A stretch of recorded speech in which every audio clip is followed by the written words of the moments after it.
5월 6일 토요일 청소년 큐티인 제목은 회개의 제사입니다. 만일 누구든지 저주하는 소리를 듣고서도 증인이 되어 그가 본 것이나 알고 있는 것을 알리지 아니하면 그는 자기의 죄를 져야 할 것이요 그 허물이 그에게로 돌아갈 것이며 만일 누구든지 부정한 것들 곧 부정한 들짐승의 사체나 부정한 가축의 사체나 부정한 곤충의 사체를 만졌으면 부지중이라고 할지라도 그 몸이 더러워져서 허물이 있을 것이요 만일 부지중에 어떤 사람의 부정이 닿았는데 그 사람의 부정이 어떠한 부정이든지 그것을 깨달았을 때에는 허물이 있을 것이요 만일 누구든지 입술로 맹세하여 악한 일이든지 선한 일이든지 하리라고 함부로 말하면 그 사람이 함부로 말하여 맹세한 것이 무엇이든지 그가 깨닫지 못하다가 그것을 깨닫게 되었을 때에는 그 중에 하나에 그에게 허물이 있을 것이니 이 중 하나에 허물이 있을 때에는 아무 일에 잘못하였노라 자복하고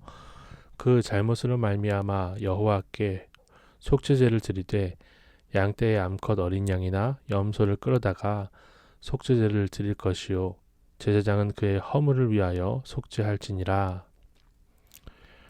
자복한다는 말이 자신이나 자기가 속한 공동체의 죄와 허물을 숨기지 않고 모두 쏟아내어 뉘우치는 것입니다. 근데 자신이 잘못했던 것을 막 한탄하듯이 막 그냥 주저리 쏟아내는 것이 아니라 정말 말씀에 빗대어서 그렇게 회개할 수 있는 것이 자복인 거죠. 하나님 앞에서 잘못을 자복하고 속죄제를 드려야 할 몇 가지 범죄가 구체적으로 나오는데요.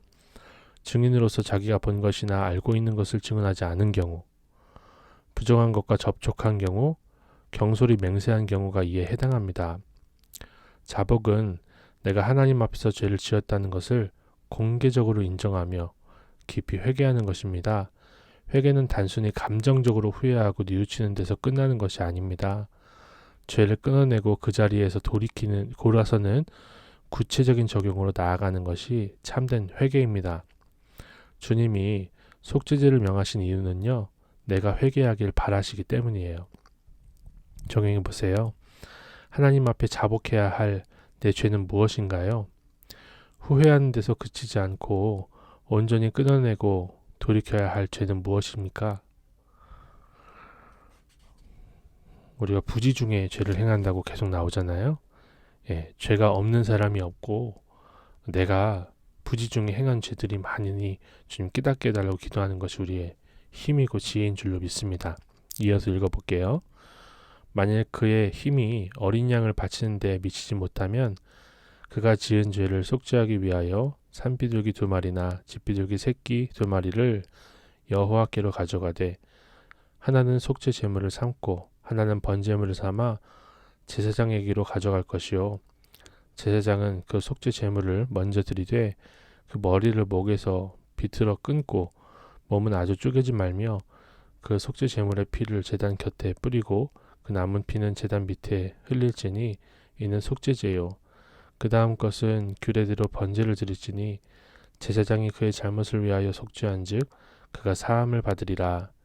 만일 그의 손이 산비둘기 2마리나 집비둘기 2마리에도 미치지 못하면 그의 범죄로 말미암아 고운 가루 10분의 1 에바를 예물로 가져다가 속죄제물로 드리되 이는 속죄제인즉 그 위에 기름을 붓지 말며 유향을 놓지 말고 그것을 제사장에게로 가져갈 것이요 제사장은 그것을 기념물로 한 움큼을 가져다가 제단 위에 여호와의 화제물 위에서 불사를 지니 이는 속죄제라.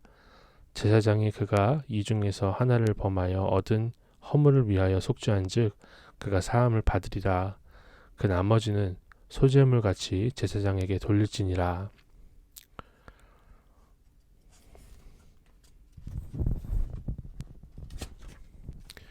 모든 사람은 구원을 받아야 할 죄인입니다. 죄인이에요. 긍휼하신 하나님은 모든 죄인이 회개하고 돌이켜 구원받기를 원하세요. 이는 가난한 자를 위한 속죄 규례 세부 조항에 잘 드러나요.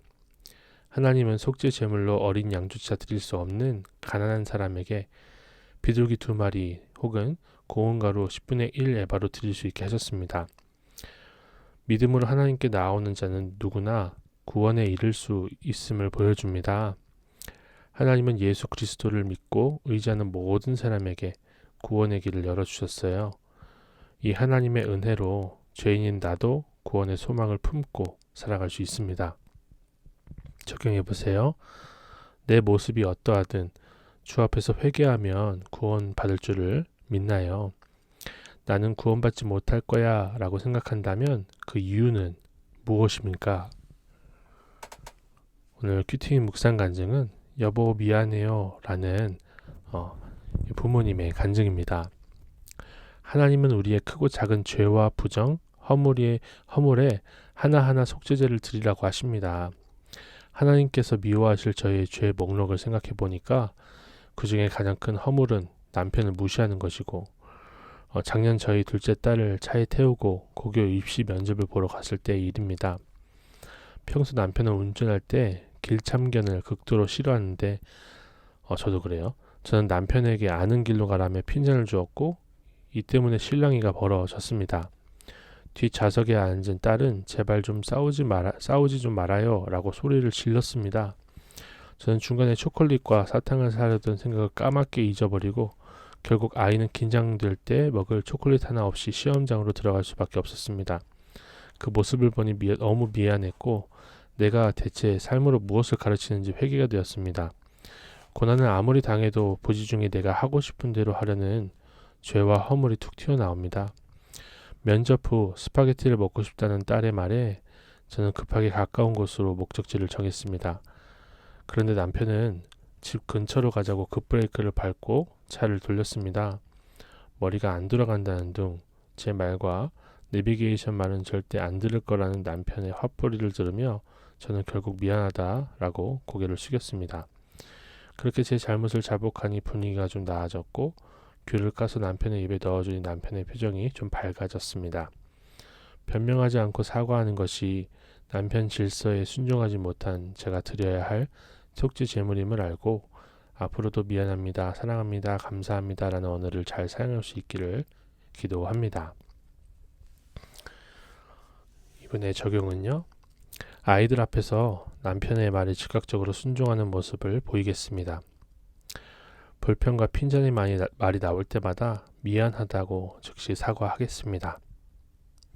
이게 믿음 있는 사람이 정말 하나님이 질서로 남자의 머리는 그리스도고 여자의 머리는 남편이다 이렇게 얘기를 해주셨는데 그 질서로 하나님께서 세우신 것을 인정하고 그 사람의 인격이 아니라 하나님이 세워놓으신 질서를 하나님을 섬기는 마음으로 이렇게 순종하는 것이 정말 화목제요 또 속죄제로 주님이 받으시는 귀한 상급인 줄로 저는 생각을 합니다.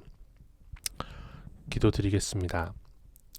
죄를 뉘우치고 후회하는 데서 그치지 않고 온전히 끊어내고 돌이킬 수 있게 도와주옵소서. 제 모습이 어떠하든지 회개하면 용서해 주시는 구원의 하나님을 꼭 붙들고 살아가기를 원합니다. 주님 함께 하옵소서. 예수님의 이름으로 기도드립니다. 아멘.